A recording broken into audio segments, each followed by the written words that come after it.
ಈ ಪ್ರಧಾನಿ ಮೋದಿಯವರ ಜೊತೆಗಿರುವಂತಹ ಈ ಟೀಮ್ ಇದೆಯಲ್ವಾ, ಒಳ್ಳೆ ಮಾರ್ಕೆಟಿಂಗ್ ಸ್ಟ್ರಾಟಜಿ ಇರೋದ್ರಿ.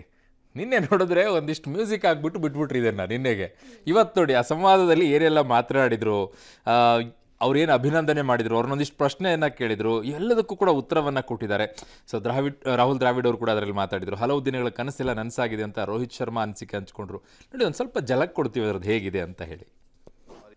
ये एक्चुअली विजय का प्रभाव है और जिसका परिणाम हमें लंबे अरसे तक मिलता है। अफगानिस्तान के मिनिस्टर का बयान था तो बड़ा इंटरेस्टिंग बयान था।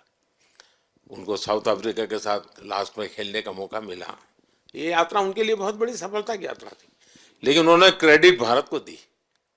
बोले अफगानिस्तान की क्रिकेट टीम का ये जो प्रगति है उसका अगर क्रेडिट किसी को जाता है तो भारत के लोगों ने हमारे बच्चों को तैयार किया, उसके कारण गया है। I think, like we always say, it's not about the runs, it's not about the wickets. You'll never remember your career, but you'll remember moments like this. So 17 ವರ್ಷಗಳ ನಂತರ ಈ T20 ವರ್ಲ್ಡ್ ವಿಶ್ವಕಪ್ಪನ್ನು ಗೆದ್ಕೊಂಡು ಬಂದಂಥ ಸಂದರ್ಭ. ನಿನ್ನೆ ಪ್ರಧಾನಿಗಳ ಜೊತೆಗೆಲ್ಲ ಮಾತನಾಡಿದರು, ಬಟ್ ಅದರದ್ದು music ಹಾಕ್ಬಿಟ್ಟು ಅಷ್ಟೇ ಬಿಟ್ಟಿದ್ರು.